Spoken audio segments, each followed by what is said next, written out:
What's going on, guys? Ted Teskey here with the Recording Connection Audio Institute. Today I'm going to be going over a quick and brief tutorial on how to use the D-Verb plugin that comes with your Pro Tools 11 software. Once you have your session pulled up and you have your track selected, what you're going to do is come up here to Inserts. You're going to come down to Reverb, and you'll notice the D-Verb option. This comes stock with your Pro Tools, so all of you will have it. Once you pull it up, you'll see this interface here. The first thing we have on the left is the gain meter. This allows for us to adjust the impact of the reverb. Today I'm setting up the reverb on an aux track, and I'm trying to add some reverb to the verse. I have one verse track and an instrumental. I basically looped a section of it, and what I'm going to do is play a before and after example of the reverb on the vocals. So pretty much what I need to do is ensure that I have an aux track set up, so I'll show you how to do that in a minute. We also have a couple of presets up here at the top of the insert. We have hall, church, plate, room 1 and 2, ambient, and nonlinear. If you notice when I click on these, the parameters down here as far as pre-delay, decay, high frequency cut, low pass filter, and diffusion, all of those will adjust according to the preset you have selected. Also, you have the option to adjust the room size, small, medium, and large. For this tutorial today, I don't want you to focus too much on the parameters and the controls as far as pre-delay, decay, high frequency cut, low pass filter, or diffusion. I want you to select any preset as far as hall, church, plate. We also have some presets available up here, and get familiar more with just using the gain to adjust the level of the signal, and also your output meter over here to the right. That's going to allow for you to see how heavy your signal's coming in. It's going to allow for you to see the overall output of the signal, so you're going to be able to ensure that it's not too warm or coming in too hot. So the second thing we're going to need to do is set up an aux track. I'm going to take this insert out for right now. I was using it as an example, and I'll come over to my edit window to show you guys what I have going on. I have looped a verse right here, one of my vocal tracks, with the beat, and what I need to do is set up an aux track to ensure that the vocal is running through the reverb. So come back to the mix window here, and what you're going to need to do is create a new track. So once you create a new track, I'm going to make sure that it's mono, since I'm setting the reverb up on a mono vocal track, and I'm going to come down here to aux input. That's going to allow for me to create an aux track.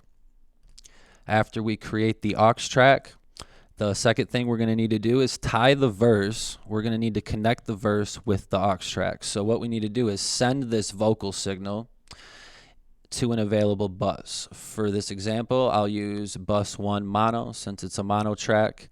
And you'll notice that you have a pop-up fader here when you select the send. For those of you who are unfamiliar, you can hold down Option and click with your mouse.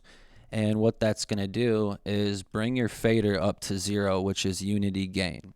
I always like to start at unity gain just to see how heavy the signal is and how it sounds, and then maybe take it down. Basically what this fader does is it adjusts the level of the reverb signal. So when you're sending the vocal through the track, the higher this fader is, the higher up it is, the more dB that it has, the more that the reverb's going to affect the vocals. So you can mess with that accordingly. I always like to start with it right about 0.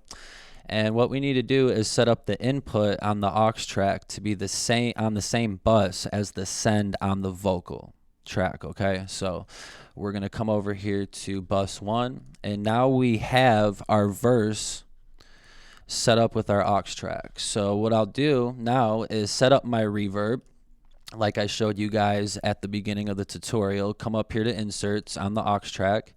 You'll come down to Reverb and select D-Verb, okay? Now what I'm going to do is I'm going to slide over to the edit window, and I'm going to play an example with the reverb on bypass, and then I'm going to play the loop again with the reverb on, so you guys can hear how the reverb affects my vocals.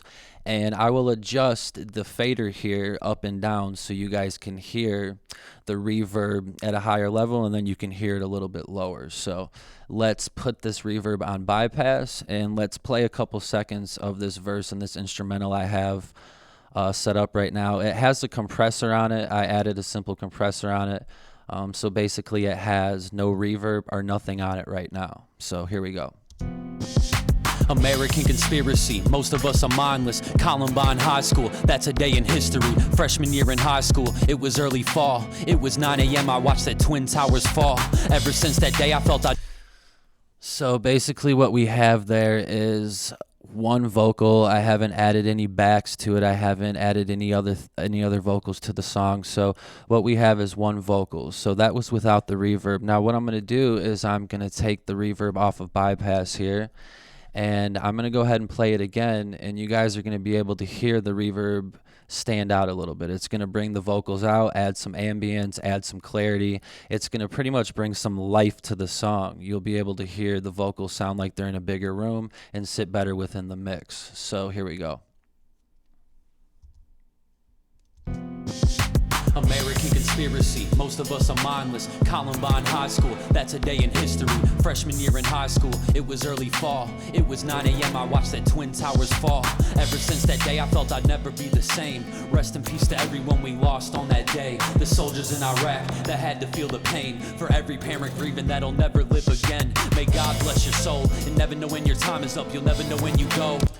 So as you could see, when I was taking this fader up, the reverb was coming out more. It was making the vocals sound like they were wider, like they had a lot more clarity, and it sounded like they were bigger than they were. As I brought it down, it brought the vocals in a little bit. It still had reverb, but from my perspective, when it was down here at about -5.5 is where I was getting the best sound. It actually made my vocals sound better within the mix. So again, I just wanted to show you guys how to set up an aux track and set up the reverb, and hopefully this gave you enough understanding where you can apply it to one of your own sessions. So again, my name is Ted Teskey. I'm an audio engineer with the Recording Connection Audio Institute, and thanks a lot for tuning in on this short tutorial on how to use the D-Verb plugin. You guys have a great day.